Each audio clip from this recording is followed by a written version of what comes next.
Hello friends, good morning. আজকে সকাল থেকে আমি আমার ভিডিওটা শুরু করছি। আশা করি তোমরা সবাই সুস্থ আছো, ভালো আছো। মুর্শিদাবাদ জেলার ছোট্ট একটি গ্রাম থেকে আমি অর্পিতা আরুস লাইভ ব্লগের নতুন একটি ভিডিওতে সকলকে অনেক অনেক স্বাগত।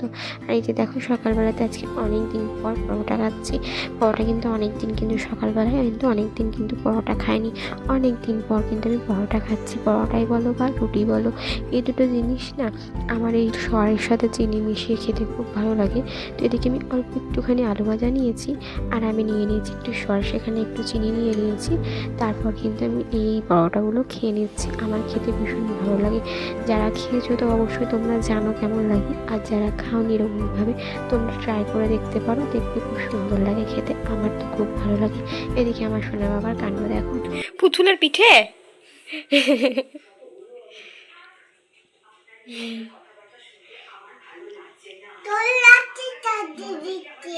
বেশ, তুলোতে চার্জ দিয়েছো, বেশ ঠিক আছে।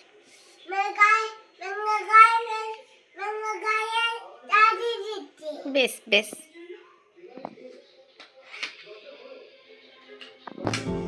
এখন কিন্তু হয়ে গেছে সন্ধ্যাবেলা। তোমাদের সঙ্গে সারাদিনে আর কোনো ভিডিও আমি শেয়ার করতে পারিনি, কারণ শরীরটা ভালো ছিল না। কারণ সর্দি লেগেছে, শরীরটা খুব একটা ভালো যাচ্ছে না। কিন্তু সারাদিনে আমি সেরকমভাবে আর কোনো ভিডিওই আমি শেয়ার করতে পারিনি। একদম সন্ধ্যা থেকে এখন আমি ভিডিওটা শুরু করেছি। আর এখন আমি চলে এলাম একটু উপরে, কারণ কি বলতো, শুনো যে মানে ফুল প্যান্ট একটা বের করে নিয়ে যাবে। এখন তো অনেক কিছুই এই আলমারির মধ্যে ভরে নেওয়া হয়েছে, তো ফুল প্যান্ট নিয়ে যাচ্ছে একটা গেঞ্জি কাপড়ের উপরে। তো সেটাই নিয়ে চলে যাচ্ছে। দেখছি নিয়ে গিয়ে সুনুর প্যান্টটা অনেকটাই ছোট হয়ে গেছে। এটা কিন্তু ছোট ছিল না, নর্মাল ছিল, কিন্তু দেখছি এক বছর একদম ছোট হয়ে গেছে প্যান্টটা। তো চলো এখন নিচে যাই। এখন সন্ধ্যা হয়ে যায়, তার মধ্যেই দেখছি একটা ঠাকুর মানে জগদ্ধাত্রী ঠাকুর বিসর্জনের জন্য বেরিয়ে গেছে। তো আমাদের বাড়ির সামনে দিয়ে এসেছিলো, তো তোমরাও দেখবে চলো। কি বলতো, আমাদের গ্রামের মধ্যে না জগদ্ধাত্রী ঠাকুর একটাই হয়, সেটা একটা কারোর একটা বাড়িতে হয়। তো যাই হোক, তো চলো বিসর্জনের জন্য বেরিয়ে গেছি।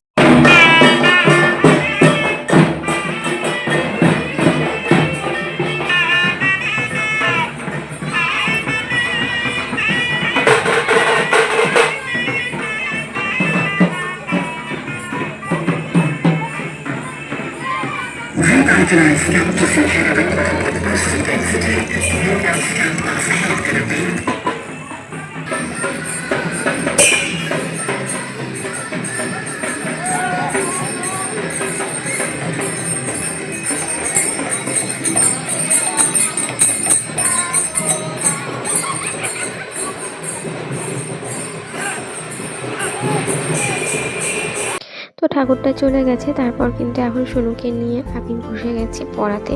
আর কি বলতো, আজকে প্রথম আমি সুনুকে নিয়ে হাতে কলমে মানে হাতে খড়ি দিচ্ছি, বলতে কি ওকে লেখাচ্ছি। ও কিন্তু এখন পর্যন্ত কোনোদিন হাতে পেন নিয়ে লেখে, নিজে নিজে উল্টোপাল্টা করে সেটা বাদ দাও, কিন্তু আমি কখনো হাতে ধরে ওকে কখনো লেখাইনি। সেজন্য আজকে একটু খাতার মধ্যে দাগ টেনে ভালোভাবে লিখে নিচ্ছি, তারপর ওকে দাগে দাগে বলাবো। ও তো এখন ভীষণ ছোটো, জানোই তো, এখন সবে 2 বছর পড়লো। ঠিক আছে, এখন লেখার মতো ওর কিছুই হয়নি। তবুও আমি কিন্তু ভাবলাম যে চলো দেখি একটু ট্রাই করি। তো যাই হোক, প্রথমে ওকে অ লিখে নিলাম, তারপর অগুলো ভালোভাবে ওকে কিন্তু আমার সঙ্গে সঙ্গে কথা বলতে বলতে ওকে দাগ দিয়ে দিয়ে লেখালাম হাতে ধরে। তারপর কিন্তু ABCDটাও ভালোভাবে ওর সাথে লিখে নিয়েছি, তারপর ওকে দাগে দাগে বুলিয়ে দিয়েছি। ও কিন্তু খুব দুষ্টুমি করছে, ও লিখতেই যাচ্ছে না, পেন ধরতেও এখনও ভালোভাবে শেখেনি। তো যাই হোক, কী বলো তো, এইভাবেই কিন্তু ওকে শেখালাম, এইভাবেই তো আস্তে আস্তে শিখতে হবে বলো। তো যাই হোক, প্রথমে আওয়াটা করে নিয়ে তারপর কিন্তু এবি লেখাতে বসেছিলাম। এদিকে শোনো বাবার কাটো দেখো, বইটাকে এবার ওইটাকে ছেঁড়ার জন্য লেগেছে। বাচ্চাদেরকে পড়াশোনা করানো তো নয়, নিজেকেও বাচ্চা হয়ে যেতে হয়, তাই না বলো? বাচ্চাদেরকে পড়াতে গেলে ওদের সঙ্গে নিজেকেও বাচ্চা হতে হয়। ওদেরকে পড়ানো তো নয়, নিজেকেও পড়াশোনা করতে হয়, এটাই হচ্ছে ব্যাপার। বাচ্চাদেরকে পড়াতে গেলে বাচ্চার সাথে সাথে নিজেকে বেশি পড়া করতে মনে হয় যেন নিজেই পড়া করছে, ওরাই আমাদেরকে পড়াচ্ছে, এরকম একটা ব্যাপার। তো চলো বন্ধুরা, সোনুকে পড়াশোনাটা শেষ করিয়ে নিই আজকে। এবার প্রত্যেকদিন তো সব পড়ানো হয় না, মানে একসাথে অনেকগুলো জিনিস পড়ানো যায় না, অল্প অল্প করে এক একদিন এক একটাভাবে পড়া, এক এক রকমভাবে। সব পড়তে গেলে ওদেরও ভালো লাগবে না, তাই না? যেহেতু ভীষণ ছোটোকে খেলতে খেলতে নানা রকমভাবে বুঝিয়ে সুঝিয়ে পড়াতে হয়। তো চলো ওকে পড়াটা করিয়ে নিই।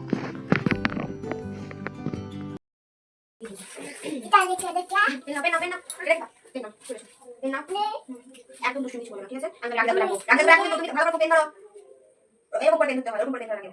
হ্যাঁ বুঝছো? দেখো এবার এরকম করে নড়বা না, তো নড়বা না ও এরকম করে আবার তাহলে আগে ফোন কিন্তু এদিকে করে দেখো, এটা এরকম করে দাগে দাগ, এবার দেখো ও দাগে গোল করে দাও, গোল করে দাগে দাও, এরকম করে ও ও হলো আবার কাটি এরকম করে ধরে নিয়ে দাগে দাও, এই দাগে দাগে দাগে নিয়ে আবার দাগে আবার দাগে ধরো, আবার দাগে ধরো ও খোলা খোলা খাতা হয়ে যাবে, খাতা হয়ে যাবে, দেখো তো এই দাগে দাগে কাজি হলো এই দাঁড়াও তুমি দাগে করো, এই দাগে এই দাগে দাগে দাগে হ্যাঁ কথা শুনবা, আমি যদি রাখো সেটা বহু আওয়াজ হবে, তুমি বুঝতে পারবে এবার দাগ দেখো হলো, এবার উনি দিলাম দাগ দাগ না হাসবে সবগুলো আঙুল হাসবে দিচ্ছে, এই প্রথমে দাগ দিয়ে দিল, দিয়ে এরকম করে হাসবে দিয়ে মাথা ঝুলি দিল, মাথা ঝুলি দিলে হসে ঝুলি দিবা, এই মাথা এরকম করে ধরো, এরকম করে এই হসই, এবার দেখো এই ঝুলি করে ঘুরিয়ে এরকম এইভাবে দাগ তুলে দিলাম, দিলাম নিয়ে এরকম দিয়ে ঝুলি দীর্ঘ হয়ে, এবার দাগ এরকম করে দাগ দিয়ে এবার ঝুলি হসু, আবার দাগ দিয়ে এই করে ঘুরিয়ে এই চাকাটা দিতে হবে, এটা দীর্ঘ হলো, দিয়ে প্রথমে এরকম একটা দাগ দিতে হবে, এরকম করে একটা দাগ দিতে হবে, দিয়ে তারপর লি হলো, এবার লিখা টিকাজ হবে, এই টিকাজ হবে পরে এরকম করে এই লিখবাজি লি হলো, আমি দাও এই এবার এই ওইটা দেখো, ঠিক আছে ওরকম না ওরকম দাগে দাগে এই দাগে দাগে সোজা দাগে দাগে আমি বলে আমি দাগে দাগে দিই আমি এটা করে দাগে দিচ্ছি, ঠিক আছে ওই দেখো দাগে চলে এসেছে, আমি দাও দিব না এই একটা দাগ এ তারপরে এরকম করে দাগ দিয়ে এরকম করে ওই দিয়ে ঝুলবি ওই আর কত করে খালি দিয়ে দিতে যান দাগে দাগে ও তুই কি দাগে ও ভাই দাগে ও কেটে কেটে দে কেটে কাটছি ফেলে আমি দাগে করছি আমি দাগে করছি দাগে দাগে